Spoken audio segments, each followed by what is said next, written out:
Bismillahirrahmanirrahim. Assalamu alaikum. How are you? I hope you all will be fine. Welcome to biology class. Today our topic is endocytosis. Endocytosis हम discuss करने जा रहे हैं. Endo mean inside the cell. ऐसी condition, ऐसी special type of movement of material across the cell membrane. In endocytosis, bulky materials rather than individual molecules are moved across the cell membrane. कि bulky material जो होते हैं वो individual molecule की बजाय जो bulky material हैं, बड़े बड़े material हैं, उसे inside the cell move किया जाता है और इस process को हम endocytosis कहते होते हैं. Endocytosis जो है वो इन steps में होती है. Number 1, a portion of cell membrane invaginates depressed inward. जो एक सेल मेम्ब्रेन का पोर्शन होता है वो अंदर की तरफ दब जाता है, पिंच हो जाता है. The material from outside is taken inside the invagination. Outside the cell जो मटेरियल होता है उसे इनसाइड इन्वेजिनेशन जो अंदर गड़ा बन चुका होता है मेम्ब्रेन के अंदर वहाँ पर लिया जाता है. The open ends of invagination seal and form a small vesicle. जो ओपन एंड होते हैं, सिरे होते हैं, वो सील हो जाते हैं, एक छोटी सी वेजिकल बना देते हैं. इसी डायग्राम में आप देख सकते हैं, ये देखिए कि ये जो मेम्ब्रेन थी उसके अंदर इन्वेजिनेशन बनना शुरू हो गई. ठीक है, फूड पार्टिकल्स आए, देखिए उसमें इन्वेजिनेशन बनी और इन्वेजिनेशन बन के ये देखिए उसने इनसाइड द सेल जो है वो देखिए मेम्ब्रेन की इन्वेजिनेशन बनी, ये अंदर डीप जो है वो गड़ा बन गया.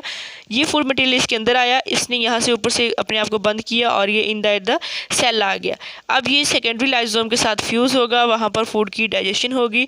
डाइजेशन के बाद जो वेस्ट मटेरियल होगा उसे आउटसाइड द सेल मूव कर दिया जाएगा और जो फूड होगी डाइजेस्टिव रूट से एनिमल जो सेल बॉडी है उसके अंदर शामिल कर लिया जाएगा. अब जो वेजिकल्स हैं देखिए ये डी अटैच हुई और सारा का सारा प्रोसेस हमने देखा कि ये एंडोसाइटोसिस है. एंडोसाइटोसिस हमारे पास 2 फॉर्म्स में होती है, फेगोसाइटोसिस एंड पाइनोसाइटोसिस. फेगोसाइटोसिस का मतलब है सेलुलर ईटिंग एंड पाइनोसाइटोसिस का मतलब है सेलुलर ड्रिंकिंग. फेगोसाइटोसिस वो प्रोसेस होता है जिसमें सेल सॉलिड मटेरियल को अपनी बॉडी के अंदर लेकर जाता है. आप देख सकते हैं ये फूड वैक्यूल हैं, फेगोसोम, ये देखें ये फूड वैक्यूल्स हैं और ये अदर फूड पार्टिकल्स हैं, सूडोपोडियम, साइटोप्लाज्म, ठीक है, और एक्स्ट्रा सेलुलर फ्लूइड. ठीक है, आप ये ट्रांसमिशन इलेक्ट्रॉन माइक्रोस्कोप है और यहाँ पे जो सूडोपोडियम है अमेबा का उसको देखा जा रहा है, उसका आप अल्ट्रा स्ट्रक्चर देख सकते हैं जो यहाँ पर जो है वो बड़ा करके दिखाया गया है. ठीक है, ये देखें ये फूड वैक्यूल रखा गया, ये बैक्टीरियम और ये सूडोपोडियम और फ्लैजेला. इसको जब आप ट्रांसमिशन इलेक्ट्रॉन माइक्रोस्कोप में देखेंगे तो ये इसकी जो है वो कुछ आउटर स्ट्रक्चर होगी और ये इनर स्ट्रक्चर होगी जिसमें ये सॉलिड मटेरियल को इनसाइड लेके जाती हैं. इसे हम सेलुलर ईटिंग कहते हैं या फेगोसाइटोसिस कहते होते हैं. सेकेंडली हमने बात की पाइनोसाइटोसिस की. पाइनोसाइटोसिस में क्या होता है, इसे हम सेलुलर ड्रिंकिंग कहते हैं, जिसमें लिक्विड ड्रॉपलेट फॉर्म में जो लिक्विड मटेरियल है वो इनसाइड द सेल मूव किया जाता है. तो आप ये देख सकते हैं, देखिए ये भी ट्रांसमिशन इलेक्ट्रॉन माइक्रोस्कोप से एक जो स्मॉल ब्लड वेसल्स है उसकी इनर लाइनिंग की डायग्राम जो है वो ली गई है, वो आपको दिखाई जा रही है. और ये आप देख सकते हैं पाइनोसाइटोटिक वेजिकल है जिसके अंदर लिक्विड मटेरियल है और ये आई प्लाज्मा मेम्ब्रेन के पास, उसके साथ ये अटैच होने के ये देखें ये जो लिक्विड आपके पास पार्टिकल्स थे वो इनसाइड मूव कर गए और इस तरह से हम सेलुलर ड्रिंकिंग का नाम देते होते हैं. ये थी हमारे पास एंडोसाइटोसिस की 2 टाइप्स.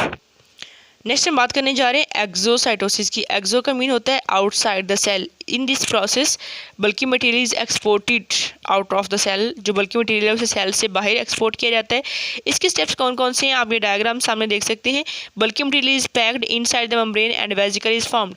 सेल मेम्ब्रेन के अंदर देखिए बल्कि मटेरियल पैक किया गया है और पैक करने के बाद इसके जो है वो एक बिल्कुल वेजिकल बना दी गई है. This vesicle fuse with the membrane and release it's content into the extra cellular environment. ये वेजिकल पहले इसने क्या किया, मूव किया मेम्ब्रेन की तरफ, मेम्ब्रेन के साथ ये आके अटैच होगी. अटैच होने के बाद इसने अपना जो मटेरियल था उसको एक्स्ट्रा सेलुलर जो इन्वायरमेंट था, जो सेल से बाहर वाला इन्वायरमेंट था, वहाँ पे इसको रिलीज़ कर दिया और इस तरह से ये हमारे पास एक्सोसाइटोसिस का प्रोसेस जो है वो कंप्लीट हो गया. यानी स्टेप 1 में यहाँ पे पैकिंग हुई, वेजिकल बनी, स्टेप 2 में ये वेजिकल मेम्ब्रेन के साथ अटैच हुई और स्टेप 3 में ये यहाँ से रिमूव कर लिए गए. वहाँ से देखें वेजिकल अंदर ही रह गई और जो अंदर वेस्ट मटेरियल था उसे आउटसाइड द बॉडी रिमूव कर लिया गया. तो ये हमारे पास आप कह लें कि एक्सोसाइटोसिस है.